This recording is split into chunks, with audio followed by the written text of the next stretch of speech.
Es un privilegio que puedas conectarte un fin de semana más con nuestra familia de la Iglesia del Buen Pastor. El día de hoy vamos a continuar con la carta de Primera de Corintios, esta vez el capítulo 6, versículos del 1 al 11. Y antes de que entremos en la lectura y estudio de esta porción de la Biblia, esta serie que estamos realizando de la carta de Primera de Corintios, quería apuntar un suceso que tiene bastante relación con lo que vamos a conversar el día de hoy. Acabamos de terminar el mes de junio, ¿verdad? Y además de todo el tema electoral que está sucediendo, ha habido durante todo ese mes un evento muy cubierto por los medios de diferentes formas. Y es que el mes de junio es el mes del orgullo LGTB o LGBT. Esto significa que es el mes del orgullo gay, por resumirlo en palabras más sencillas, ¿no? Pero involucra definiciones más amplias, más extensas. Esta cantidad de letras inclusive a veces es más amplia. Y esta festividad parte de las marchas de orgullo gay que se iniciaron en Nueva York en 1970. Sin embargo, es una festividad que ya trasciende mucho más allá de Estados Unidos y ya obviamente abarca, podría decir yo, que el mundo entero o la gran parte de nuestro mundo, en que destinan este mes para hacer parte de esta festividad. Esta festividad es una celebración religiosa. Celebración religiosa porque es en base a una creencia. No lo vayan a tomar a mal, quizás pensar que me estoy yendo por otro lado. Voy al término celebración religiosa porque celebran ellos una creencia. La creencia de que gay es bueno y que todo pensamiento que se oponga a esta forma, a esta ideología, ya sea moralmente o de concepto, es sinónimo de intolerancia, ¿no? Y contra eso es que se marcha y se hace una serie de manifestaciones. Es una forma de pensamiento o es una ideología que tampoco está muy distante de en algún momento ser obligatoria o de mucha presión en nuestro contexto aquí en Perú. No estoy exagerando, la verdad. Por lo menos, si no me equivoco, 3 de las aplicaciones en mi celular cambiaron sus emoticones de inicio para adoptar los colores del arco iris, que es el símbolo que representa el orgullo LGBT. Y la verdad, nadie me consultó a mí si yo estaba de acuerdo con que yo llevara estos colores en mi celular, ¿no? Son aplicaciones que yo utilizo como Facebook, Instagram, no sé, la aplicación de Movistar, y estas aplicaciones cambiaron sus colores y bueno, tienen sus motivos por qué lo hacen, pero a mí nadie me consultó. Digamos que fue algo impuesto, podríamos decirlo. Y esta ideología está ingresando a nuestra iglesia. Quizás nosotros podemos creer que no, pero está ingresando no porque yo piense de que hay alguien que está de acuerdo, pero porque nos rodea, porque está en nuestros celulares, porque está en las pantallas de nuestro televisor, porque está alrededor nuestro en diferentes formas. Y pensar en esto me hizo reflexionar en que hay muchas otras ideologías que también están ingresando cada vez más a nuestra iglesia, a nuestras iglesias en general. No hablo específicamente de nuestra iglesia, pero en general a la iglesia cristiana están ingresando diferentes formas de pensar que pueden llegar a afectar nuestra fe, pero no solamente nuestra fe, sino también impactar en nuestra conducta. Y eso me hizo pensar en algunas preguntas, ¿no? Sobre cómo, como miembro de esta hermosa iglesia, nos vamos a comportar frente a esto. Me preguntaba si nuestra expectativa será que nosotros somos una familia de personas completamente santas, sin fallas, en donde no hay espacio para los pecadores. o si seremos capaces de recibir sin actuar mal a un miembro de la comunidad LGBT, por ejemplo, en nuestra iglesia, o a un borracho, o a un estafador, o a un avaro. ¿Seremos capaces de recibirlos bien sin empezar por juzgarlos? ¿Estamos preparados para eso? ¿Será que por ser cristianos, a pesar de que decimos lo contrario, sí nos consideramos en cierta forma seres humanos superiores porque conocemos la verdad, porque Cristo nos ha salvado y miramos desde arriba a aquellos que están cometiendo pecado? ¿Será que por no querer juzgar a nadie nos vamos también al otro extremo y toleraremos el pecado en hermanos de nuestra iglesia solamente por no juzgar a nadie, porque yo no soy superior a nadie? ¿Será que sabremos cómo enfrentar una situación tensa con algún hermano? Y de eso vamos a hablar el día de hoy. El día de hoy quisiera que a través de Corintios, de la carta de 1 de Corintios 6, versículos del 1 al 11, reconozcamos que hay dos características de comportamiento distintos. Una es entre hermanos y otra es con no creyentes. Sin embargo, en ambas, el objetivo es reflejar la característica de Dios en nuestras vidas. Perdón ilimitado. Antes de iniciar, acompáñame a orar. Señor Dios Padre, gracias por esta mañana y por permitirnos compartir de tu palabra una vez más, Señor. Ayúdanos a que si tu mensaje el día de hoy tiene que sacudir cosas en nuestra vida, lo haga, Señor. Si es que tiene que levantar raíces de cosas muy fuertes y firmes en nuestra vida, lo haga, Señor. Solamente con el propósito, Padre, de que tu nombre sea glorificado. Ayúdanos a cambiar aquellas cosas que nosotros consideramos que están bien porque siempre han estado bien, y las analicemos en contraste con tu palabra.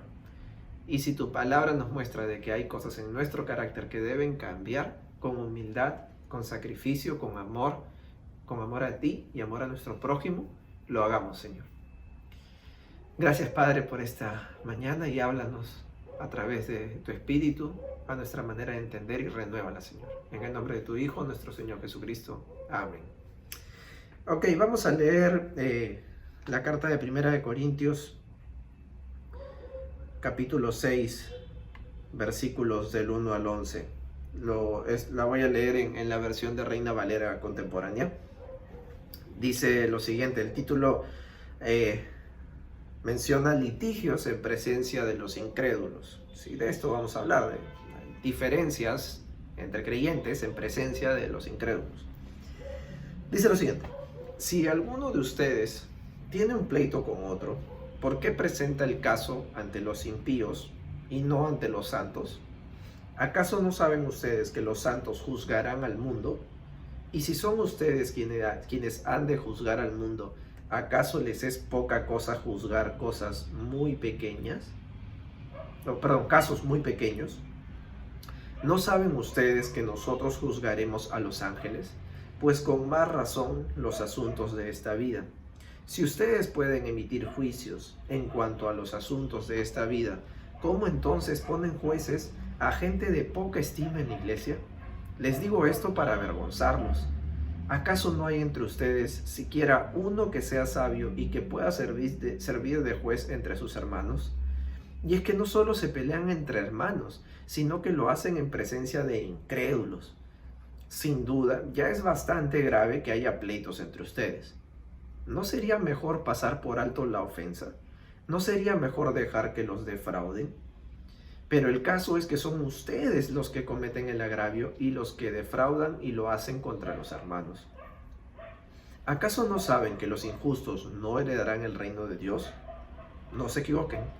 Ni los fornicarios, ni los idólatras, ni los adúlteros, ni los afeminados, ni los que se acuestan con hombres, ni los ladrones, ni los avaros, ni los borrachos, ni los mal hablados, ni los estafadores heredarán el reino de Dios. Y eso eran algunos de ustedes, pero ya han sido salvados, ya han sido santificados, ya han sido justificados en el nombre del Señor Jesús y por el Espíritu de nuestro Dios.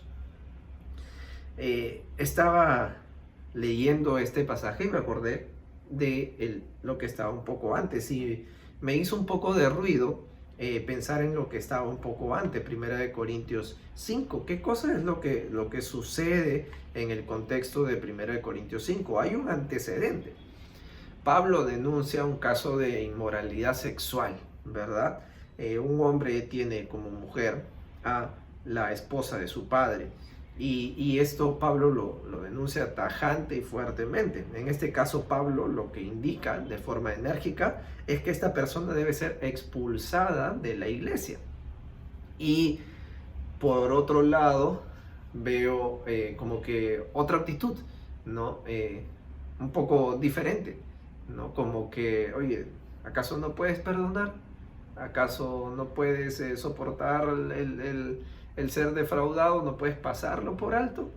No, no necesariamente contraria, para nada contraria, pero una tonalidad un poco distinta a la energía con la que Pablo dictamina algo antes. Y quería resaltar algunas cuantas cosas de lo que vimos en 1 Corintios 5. Primero, Pablo dice que él espiritualmente ha juzgado a este hombre. Él menciona, yo no estoy ahí presente y sin estar presente de forma espiritual, ya he juzgado a la persona que ha hecho esta cosa.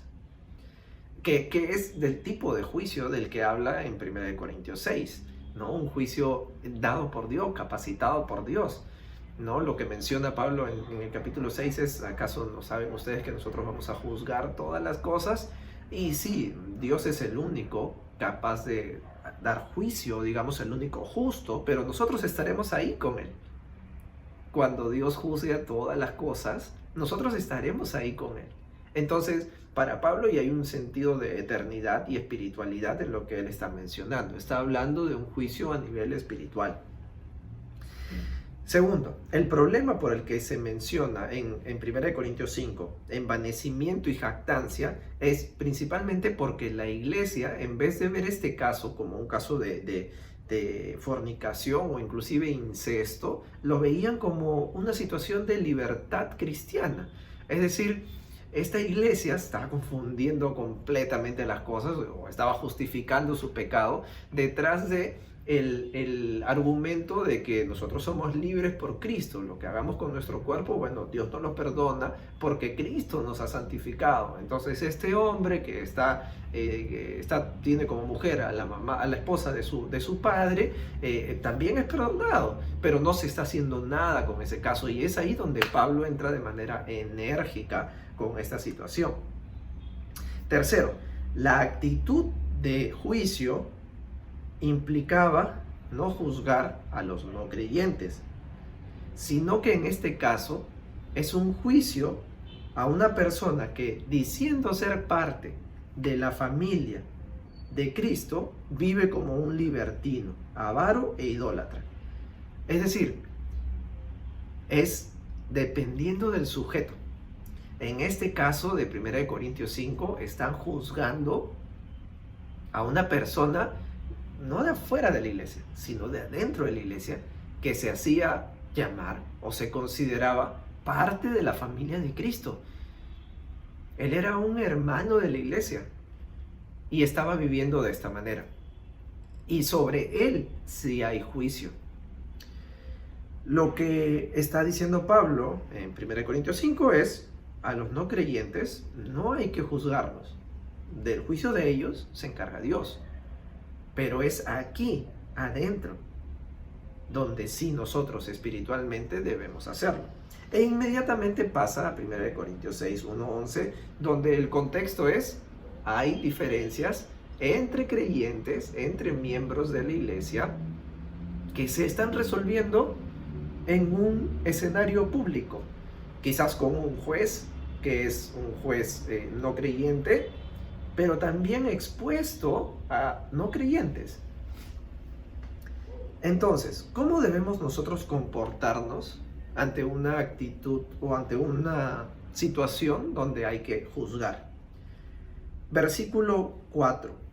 ¿Qué es lo que dice el versículo 4 de 1 Corintios 6? Dice: si ustedes pueden emitir juicios en cuanto a los asuntos de esta vida, que sabemos Dios nos ha capacitado para esto, de acuerdo a lo que dicen los versículos anteriores. Pero dice lo siguiente: si ustedes pueden emitir juicios en cuanto a los asuntos de esta vida, ¿cómo entonces ponen como jueces a gente de poca estima en la iglesia?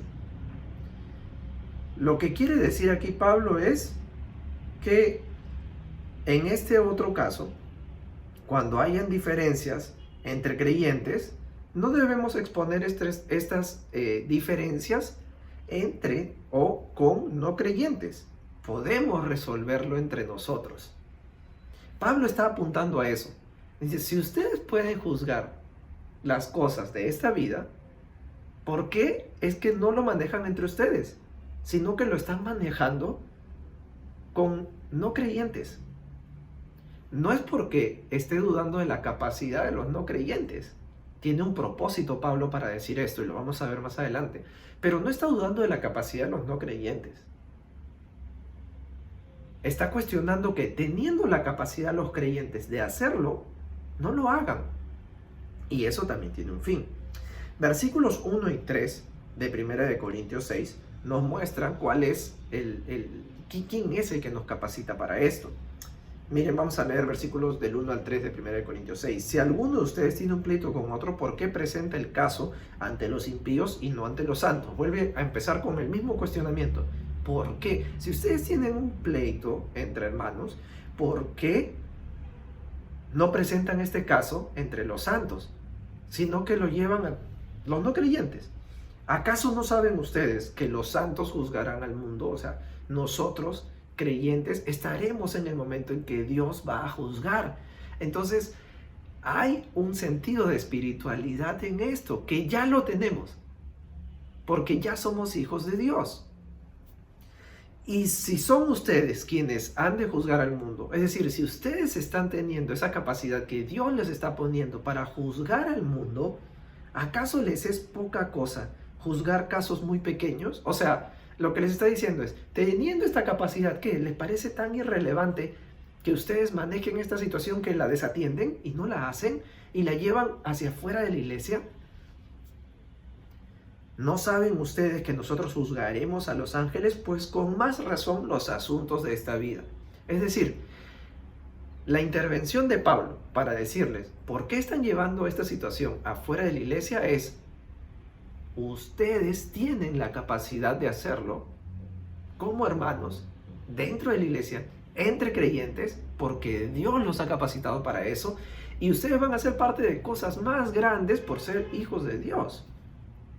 Y es a eso a lo que Pablo se refiere al decir, no lo lleven hacia afuera, no porque no puedan resolverlo afuera de la iglesia. Quizás algún no creyente pueda resolver tu litigio, tu pleito con otro creyente.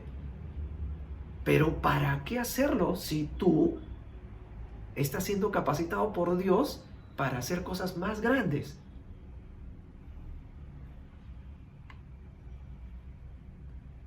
El versículo 5 nos muestra el motivo. Les digo esto para avergonzarlos. ¿Acaso no hay entre ustedes siquiera uno que sea sabio y pueda servir de juez entre sus hermanos?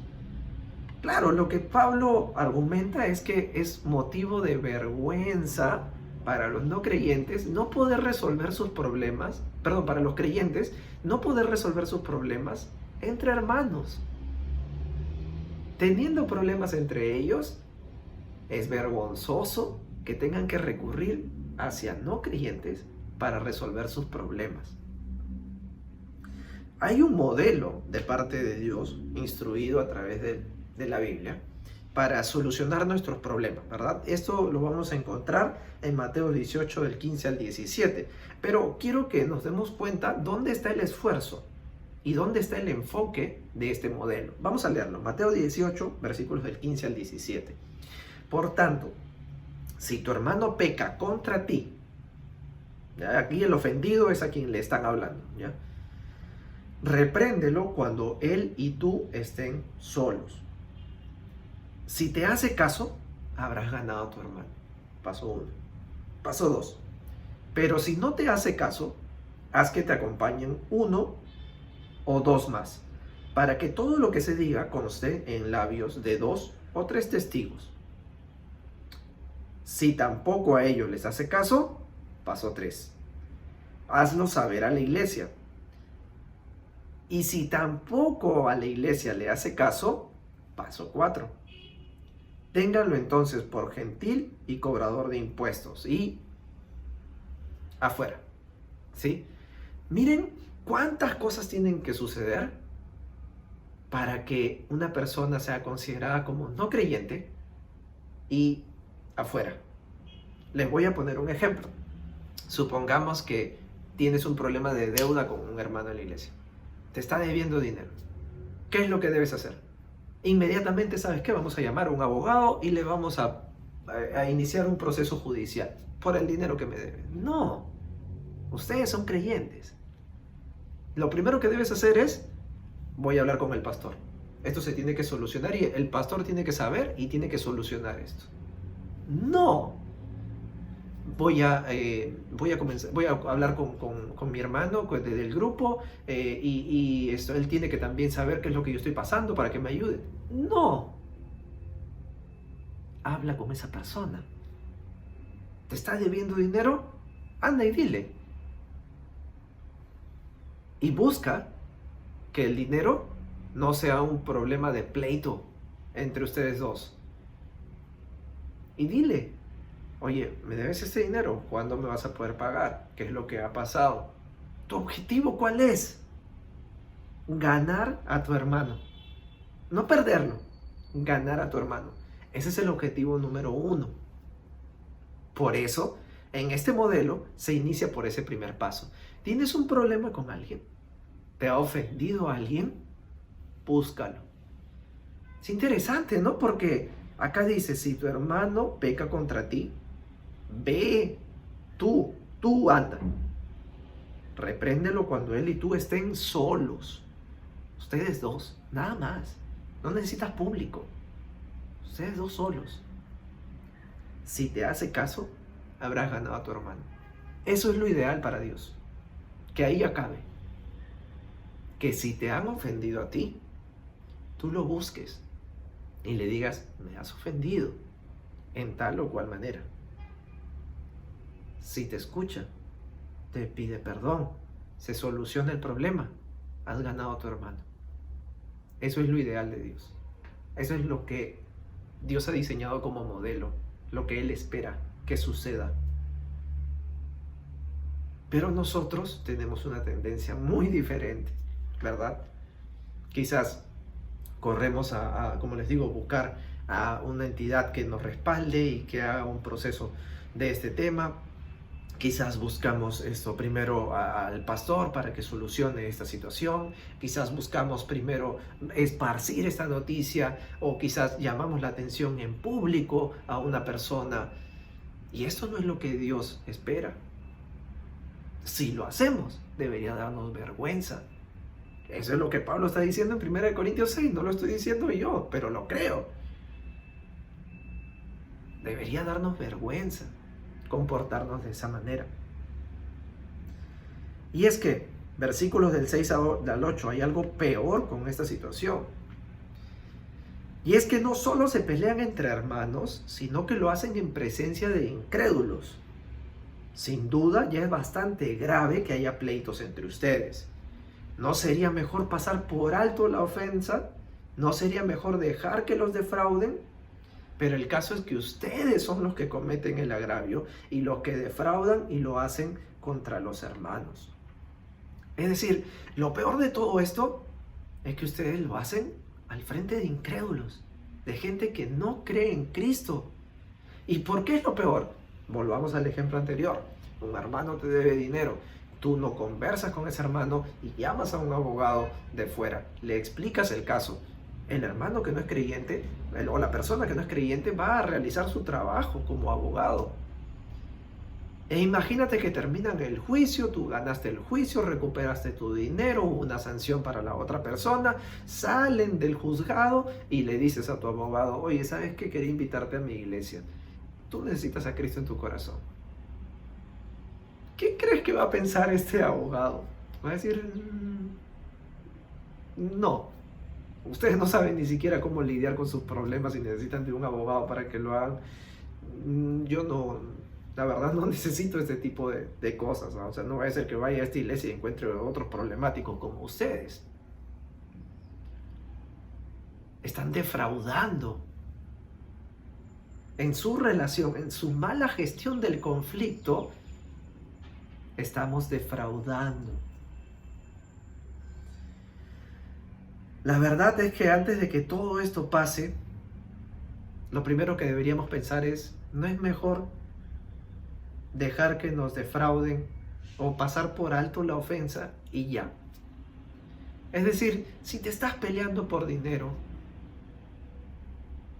es tan difícil pensar y decir, quédate el dinero. Has hecho mal, pero no me voy a seguir peleando contigo. Ni me voy a pelear contigo. Quédate el dinero. Si algún día recapacitas y lo tienes, págamelo. Si no, ahí nomás. Sí, Cristian, yo lo haría, pero de aquí en adelante, ahí nomás con el hermano. No es eso.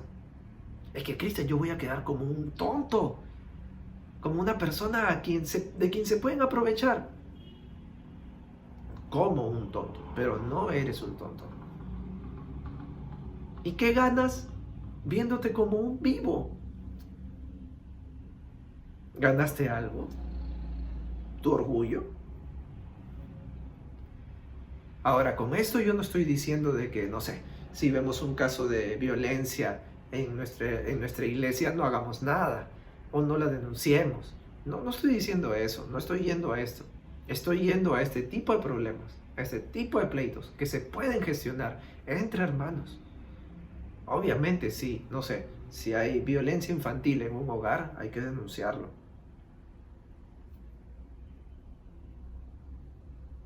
Si hay algún caso grave, de alguna situación muy compleja y hay que procesar de acuerdo a la ley, hay que hacerlo, porque nosotros también respetamos a nuestras autoridades y las leyes establecidas en nuestra sociedad, porque ambas han sido establecidas por Dios, nuestras autoridades y sus leyes.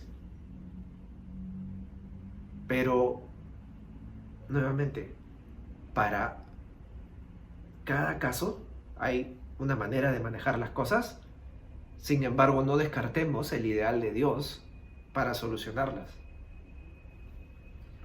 Y lo que es más, no expongamos estos problemas que se pueden solucionar entre creyentes fuera de la iglesia, porque estamos defraudando como hermanos. Sin embargo, esa no es nuestra naturaleza y por eso nos cuesta tanto, ¿verdad? Miren el ejemplo de Pedro, Mateo 18, versículo 21. Entonces se le acercó Pedro y le dijo, esto es unos cuantos instantes después de lo que acabo de leer, del proceso de reconciliación o de gestión de un conflicto entre hermanos. En Mateo 18, versículo 21, 4 versículos más adelante de lo que hemos leído hace un ratito, dice lo siguiente: entonces se le acercó Pedro a Cristo y le dijo, Señor, si mi hermano peca contra mí, nuevamente en la misma situación, si me ofende, ¿cuántas veces debo perdonarlo? ¿Por qué esa pregunta de Pedro? Porque a él le costaba perdonar. Si para él hubiese sido fácil el tema del perdón, entonces, ¿para qué cuestionarme eso? Perdonaría siempre, ¿no? Pero no, Pedro quiere saber la regla, para saber hasta dónde tiene que tolerar. Su amor por Cristo lo llevaría a sacrificarse hasta ese límite, pero más allá de eso, como Cristo ya le dijo, no, tienes que perdonar 5 veces, pues no, y después de eso ya no es necesario que perdones. Entonces él, ok, yo no podría perdonar ni una vez, pero me voy a esforzar hasta la vez 5 porque Cristo me lo dijo y lo amo. Claro, porque para ti el problema es perdonar. Y bueno, para quién no, ¿no? Para muchos de nosotros lo es. Entonces, esto es lo que le pregunta Pedro a Cristo: Señor, si mi hermano peca contra mí, ¿cuántas veces debo perdonarlo? ¿Hasta 7 veces? Jesús le dijo, no te digo que hasta 7 veces, sino que hasta 70 veces 7. Y para ellos esto era claro, que lo que le estaba diciendo Cristo es, ilimitado. ¿Ustedes se imaginan que alguien en la vez 100 está contando cuántas veces perdonó al hermano? Nadie. Imagínense hasta 70 veces 7. Lo que le está diciendo a Cristo es: perdona todas las veces que tienes que perdonar. El principio de todo esto se explica a través de la parábola de los deudores, que se anuncia unos versículos más adelante del libro de Mateo. Si Cristo ha tenido tanta compasión de nosotros y nos perdonó siempre, ¿por qué nosotros no hacerlo? Cristo te está enseñando eso, haciéndolo contigo y también mostrándotelo para que tú lo hagas con los demás. O sea, es una enseñanza completamente vivencial. Yo te he perdonado un montón de veces. ¿Por qué tú quieres ponerle perdón? Puedes ponerle límite a tu perdón. Eso es lo que explica Jesucristo con la parábola de los deudores, de los dos deudores. Finalmente, versículos del 9 al 11 de 1 Corintios 6.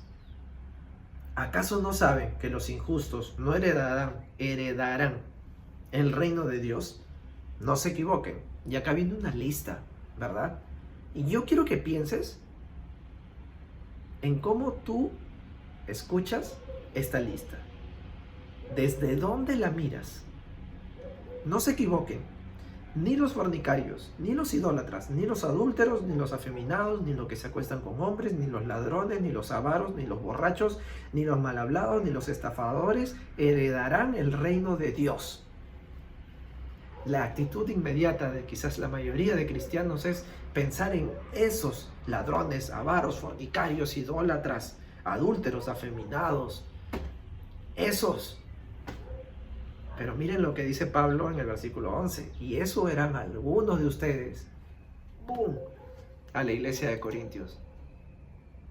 Cuando estoy haciendo esta lista, lo que Pablo les está diciendo, o yo estoy interpretando que les dice entre líneas, es: cuando yo estoy haciendo esta lista, me acuerdo de algunos de ustedes que eran así. Sí, probablemente en esta iglesia habían afeminados, habían quienes se acostaron con hombres, habían adúlteros, habían ex fornicarios, ex idólatras, o quizás todavía ahí, porque no olvidemos, 1 Corintios 5 era un caso de incesto, fornicación, y estaba en la iglesia y ellos estaban sintiendo orgullosos de tener una persona así en la iglesia de Corinto. ¿Qué es lo que les está diciendo con esto Pablo? Acuérdense quiénes eran ustedes.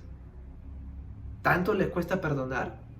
Porque Cristo los ha llevado de esa lista donde algunos de ustedes estaban a lo que son ahora. Es en Cristo que hemos sido santificados, justificados en el nombre de Jesús por el Espíritu Santo de nuestro Dios, y nosotros no tuvimos ningún mérito ahí. 1 Corintios 6, 11. Y eso eran algunos de ustedes, pero ya han sido lavados, ya han sido santificados, ya han sido justificados en el nombre de Jesús y por el Espíritu de nuestro Dios. Y nosotros no teníamos ningún mérito ahí. Nosotros estuvimos enfermos y no nos hemos sanado solos. De hecho, no hicimos nada. Quien nos ha sanado es Dios y Jesucristo.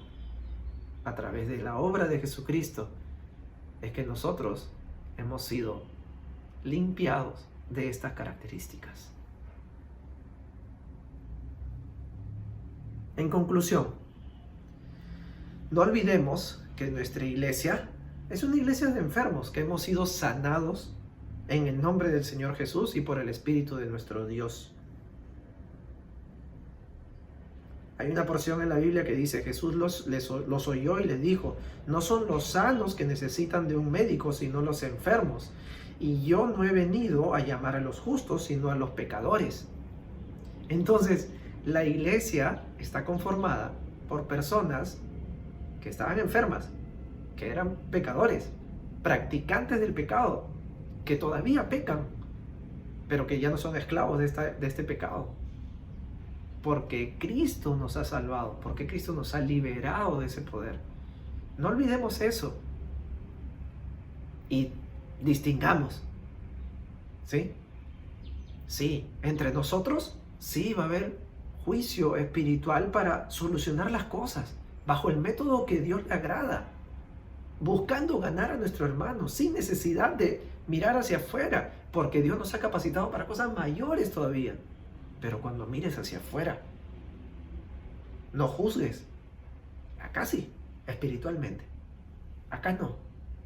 Hacia afuera no. Porque cuando tú mires a un homosexual, cuando tú mires a un borracho, cuando tú mires a un drogadicto, tú no estabas tan lejos. ¿Qué? Porque tú cometías un pecado menos escandaloso, ¿te sientes mejor? Para nada. Para nada.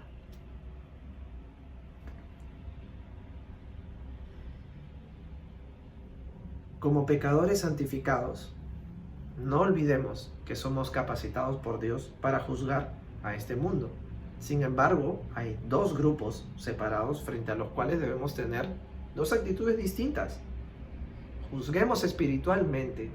Y juzgar no significa señalar con el dedo, decirte todo lo que tú haces mal, pero que no haya nada de perdón en mí, sino que ya vimos, a este juicio se refiere a solucionar las cosas personalmente para ganar a nuestro hermano. Y luego los siguientes pasos. Pero esto es con aquellos que diciendo ser parte de la familia se están equivocando. Sin embargo, a los no creyentes no los juzgues, porque Dios es el único con potestad para este juicio. Finalmente, frente a ambos grupos, creyentes y no creyentes, vive de la manera en que Cristo vivió y actuó y sigue actuando. Perdona sin merecer. Perdona así parezca que no ganaste. Siempre perdona. No le pongas límite a tu perdón. Siempre perdona. Pasa por alto la ofensa. Porque Cristo hizo eso en ti. No es que porque tú viste a Cristo hacer eso con los demás. Lo hizo contigo. Y si tú no eres creyente y en algún punto te has sentido juzgado por creyentes, como yo, te pido disculpas. Te pido perdón por quizás como creyente haberte defraudado, por haber tenido juicio contra ti. Y a lo mejor eso más bien te motiva a no creer. Perdón. Perdón si yo lo he hecho, perdón si algún creyente lo ha hecho. Nosotros somos pecadores, que nos equivocamos. Sin embargo, eso no cambia quién es Cristo y lo que Él ha hecho por ti y por mí. Así que te quiero animar y rogar que aceptes a Cristo en tu corazón. Y te quiero mostrar quién verdaderamente es Cristo con una porción de su palabra que se encuentra en Lucas 19, versículos del 1 al 10. Lucas 19 dice lo siguiente. Jesús entró en Jericó y comenzó a cruzar la ciudad. Mientras caminaba, un hombre rico llamado Zaqueo, que era jefe de los cobradores de impuestos, trataba de ver quién era Jesús, pero por causa de la multitud no podía hacerlo, pues era de baja estatura. Pero rápidamente se adelantó y para verlo se trepó a un árbol, pues Jesús iba a pasar por allí. Cuando Jesús llegó a ese lugar, levantó la vista y le dijo: Zaqueo, apúrate y baja de ahí, porque hoy tengo que pasar la noche en tu casa. Zaqueo bajó deprisa y con mucho gusto recibió a Jesús.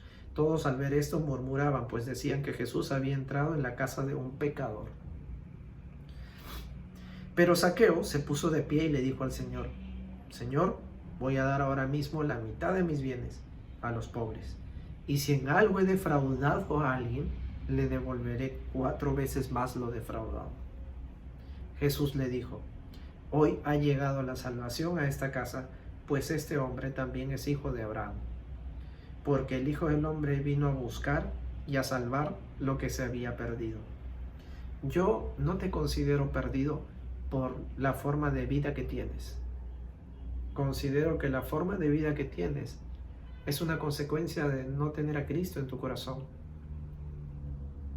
Y es ahí donde te pierdes, cuando Cristo no está en tu corazón. Nuevamente, no voy a entrar a juzgar la forma de vida que tú tienes.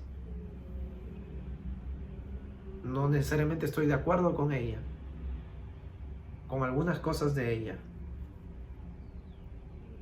Pero no te juzgo por eso. No te considero perdido por eso. Considero que estás perdido cuando no tienes a Cristo en tu corazón. Y así era yo. Yo no tenía a Cristo en mi corazón y estaba perdido. Por eso nuevamente, perdón si te juzgué, perdón si algún creyente te ha juzgado por lo que haces.